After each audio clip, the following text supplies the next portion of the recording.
एक गांव था सुखपुर। वहां के लोग बहुत ही सीधे सादे थे। वे मेहनत करते थे, कम खाते थे और चैन से सोते थे। लेकिन उन्हें एक बात का डर बहुत सताता था। उसी गांव में एक बड़ी हवेली थी। उसमें डाकू मंगल सिंह रहता था। वह लोगों को बहुत परेशान करता था। मंगल सिंह बहुत जल्लाद किस्म का आदमी था। उससे मिलने उसका दोस्त आर्यन अमेरिका से आया हुआ था। आर्यन भी बहुत घमंडी लड़का था। मंगल सिंह पूरे गांव में लूटपाट मचाता था और उसका दोस्त आर्यन अमेरिका से उसके लिए काम करता था। आर्यन उसका राइट हैंड था। मंगल सिंह आर्यन से बोला, क्यों रे आर्यन, बिना बोले ही चला आया? सब ठीक तो है ना? काम कैसा चल रहा है? और वहां कोई दिक्कत तो नहीं आई है ना? मंगल, वहां अभी सब कुछ अपने कंट्रोल में ही है। मन किया तुझसे मिलने का तो आ गया, सोचा तुझे सरप्राइज दूंगा। यहाँ का क्या हाल चाल है? जो पहले था वही हाल है यहाँ का। आज भी लोगों के दिलों में मेरा खौफ है। मंगल सिंह बहुत ताकतवर इंसान था। उसके पास दर्जनों नौकर चाकर थे। कई घोड़े और हाथी भी थे। एक बार उसने अपने सभी नौकरों को एक जगह बुलाया और कहा, तुम लोगों का काम में ठीक से मन नहीं लग रहा है, या फिर मैंने ही तुम्हें ज्यादा छूट दे दी है? अब मैं सबकी पगार आधी कर दूंगा। तभी उनमें से एक गरीब नौकर, जो बहुत दिनों से वहां काम कर रहा था, बोल उठा, मालिक, ऐसी कौन सी गलती हो गई है हम सभी से जो आप हमारी पगार कम करने की बात कर रहे हैं? क्या तुम में से किसी को भी मेरा कमरा दिखाई नहीं देता? कब से वहां एक मरा हुआ चूहा पड़ा है। अगर आज उसे नहीं हटाया गया तो मैं तुम सबको काम से निकाल दूंगा। इतना बोलकर वह अपने कमरे में चला जाता है और मंत्री को बुलाकर कहता है, इस दुनिया में ताकत और दौलत के बिना इंसान कुछ भी नहीं है। किसी में इतनी हिम्मत नहीं कि मेरे आगे खड़ा हो सके। कोई मुझसे आंख मिलाकर बात नहीं कर सकता। क्यों मंत्री, तू क्या कहता है? अब मुझे बता। मंत्री बेचारा डरते हुए कहता है, आप बिल्कुल सही कह रहे हैं मालिक। इंसान ताकत के बिना अधूरा है और आपके आगे तो कोई भी टिक नहीं पाएगा। पूरा गांव आपसे थर थर कांपता है। मंत्री के मुंह से अपनी तारीफ सुनकर मंगल सिंह मन ही मन बहुत खुश हो जाता है। उसी गांव में एक बूढ़ा घोड़ा रहता था। उसका नाम सुल्तान था।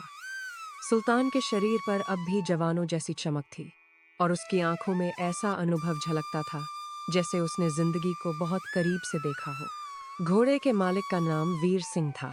वह सुल्तान को बिल्कुल अपने बच्चे की तरह मानता था और उससे इस तरह बात करता था जैसे मानो वह किसी बुजुर्ग से बात कर रहा हो। सुल्तान, तू मेरा घोड़ा नहीं, मेरा साथी है। तूने मुश्किल घड़ी में मेरा साथ दिया है। मैं तेरा हमेशा एहसानमंद रहूंगा। मालिक, आपके बिना मैं कुछ भी नहीं हूं। आपने मुझे बिल्कुल अपने परिवार की तरह रखा है। मैं हमेशा आपके साथ खड़ा रहूंगा। एक दिन मंगल सिंह अपनी बाइक पर बाजार से गुजर रहा होता है और दूसरी तरफ वीर सिंह सुल्तान के साथ आ रहा होता है। मंगल सिंह रुककर बोलता है, अरे वीर सिंह, ये बूढ़ा ढांचा अब तक जिंदा है। मैं तो सोच रहा था कि ये मर चुका होगा। क्यों इसे अब तक रखा है? इसे जंगल में क्यों नहीं छोड़ आते? सुल्तान कुछ नहीं बोलता। मंगल सिंह, आज ये बूढ़ा हो गया है, लेकिन इसका मतलब ये नहीं कि मैं इसे जंगल में छोड़ दूं। ये तब मेरे साथ था जब मेरे साथ कोई और नहीं था। मंगल सिंह हंसते हुए बोलता है, ये बूढ़ा घोड़ा मेरे सामने कुछ भी नहीं। कल ही मैं इसे अपनी बाइक से हरा दूंगा। वीर सिंह बिना कुछ कहे वहां से चला जाता है और मंगल सिंह भी अपनी हवेली की ओर निकल देता है। वह गांव में आकर ऐलान करता है, सुनो सुनो सुनो, सभी लोग ध्यान से सुनो। कल मैं वीर सिंह के घोड़े को अपनी बाइक से हरा दूंगा। वहां वीर सिंह की बीवी भी खड़ी होती है। वह यह सुनकर बहुत परेशान हो जाती है। वह घर आकर वीर सिंह से बोलती है, क्या ज़रूरत थी जी आपको वीर सिंह से उलझने की? जानते नहीं आप वो किस तरह का इंसान है। बेवजह ही आपने उसके साथ मुसीबत मोल ली। मैंने क्या किया राधा? वह खुद ही बाजार में मुझे कहने लगा। मैंने तो उसे दौड़ के लिए भी नहीं बोला। दौड़ से पहले वाली रात मंगल सिंह अपने दोस्तों के साथ शहर जाकर जी भरकर शराब पीता है। वे लोग इस कदर शराब पीते हैं जैसे कल की जीत का जश्न मना रहे हों। तभी उसका दोस्त समीर बोलता है, अरे यार, मंगल सिंह इतनी पिएगा तो कल की रेस कैसे जीतेगा? तुझे क्या लगता है मैं हार जाऊंगा? अरे बेवकूफ, वह घोड़ा बूढ़ा है। चाहूं तो मैं उससे पैदल दौड़कर भी हरा सकता हूं। हाँ यार मंगल, तू बिल्कुल सही कह रहा है। उस घोड़े में अब जान ही कहाँ बची है। बेकार में ही समीर टेंशन ले रहा है। इतना कहकर वे दोनों नशे में चूर होकर नाचने लगते हैं। वह इतनी ज्यादा पी रखी थी कि नाचते नाचते गिर गया। ये दोनों कभी नहीं सुधरेंगे। अब मुझे ही इसे घर छोड़ना होगा। दूसरी तरफ वीर सिंह अपने घोड़े के सिर पर हाथ सहलाते हैं। कहते हैं, चिंता मत करो सुल्तान, खुद पर हिम्मत रखो, देखना तुम ही जीतोगे। मालिक, मैं अपनी पूरी कोशिश करूंगा, अंत तक जी जान लगा दूंगा। आपने मुझे अपने बच्चे की तरह पाला है, मैं आपको निराश नहीं करूंगा। मुझे तुमसे यही उम्मीद थी मेरे दोस्त, किस्मत भी अच्छे लोगों का ही साथ देती है। सुल्तान बहुत हिम्मती था। रेस वाले दिन मंगल सिंह देर तक सोता रहता है। उसका दोस्त समीर उसके पास आकर बोलता है, आज तेरी रेस है और तू अभी तक सो रहा है। हाँ यार, मुझे तो याद ही नहीं था। वो कल थोड़ी ज्यादा पीली थी ना, तो सिर घूम रहा था। चलता हूं, कहीं देर ना हो जाए। वैसे भी सब लोग आ ही गए होंगे। मंगल सिंह अपनी बाइक लेकर मैदान की तरफ जाता है। वो रेस में खड़ा होकर सुल्तान की तरफ देखते हुए कहता है, तू मुझे हराएगा, तुझे तो मैं ऐसे ही दौड़ में हरा दूं।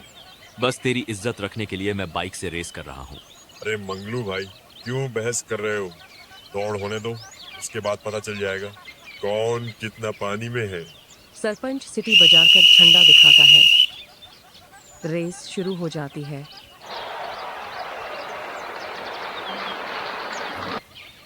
मंगल सिंह तेजी से आगे निकल जाता है और सुल्तान थोड़ी धीमी चाल में पीछे रह जाता है। मंगल सिंह तेजी से जाता रहता है और कोहरे के तूफान को पार करता है। इसी तरह वह सूखे जंगल को पार करता है। वह हरे जंगल पहुंचकर पीछे देखता है।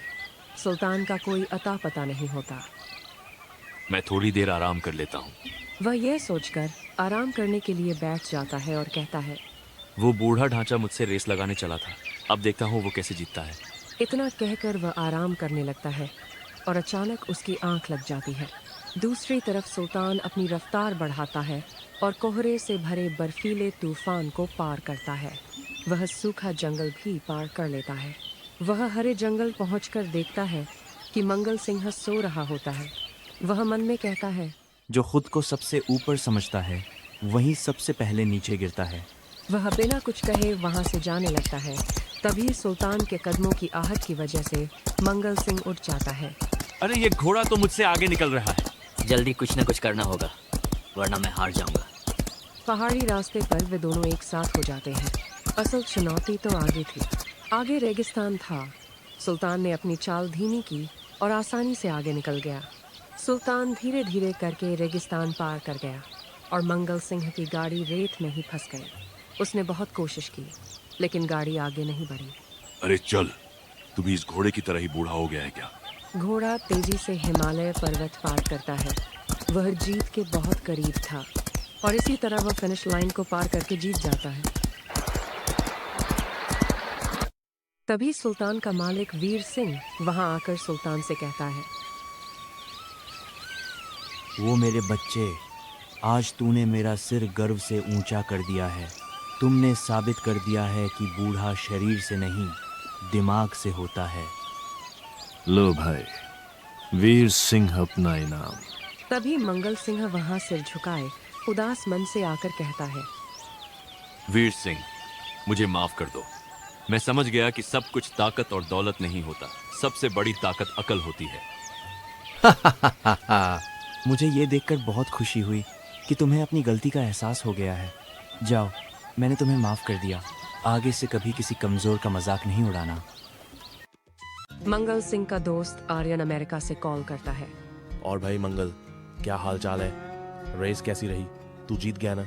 नहीं यार, सुल्तान जीत गया। मैंने अपनी ताकत पर कुछ ज्यादा ही घमंड कर लिया था, इसलिए शायद किस्मत ने मुझे सुल्तान के सामने झुका दिया। अरे मंगल, तुझे ये अचानक से क्या हो गया? तू ऐसी बातें कब से करने लगा? टाइम की बात है दोस्त। मैंने रेस जरूर हारी है, लेकिन इस हार ने मुझे बहुत कुछ सिखा दिया है। और आर्यन, तू भी वहां से चला। ये तू क्या कह रहा है मंगल? यहाँ हमारा इतना बड़ा बिजनेस है, इसका क्या? आज से सारे गलत धंधे बंद करने हैं और ईमानदारी से जीना है। इसीलिए मैं जितना बोल रहा हूँ उतना ही करो। तुम्हें ज्यादा सोचने की जरूरत नहीं है। ठीक है, जो तुझे सही लगे। कल ही मैं अपनी फ्लाइट की टिकट करवा देता हूँ। मंगल सिंह पूरी तरह बदल गया। वह कभी किसी को नुकसान नहीं पहुंचाता था। अगर यह कहानी आपको अच्छी लगी हो तो वीडियो को लाइक करें और चैनल को सब्सक्राइब करना न भूलें।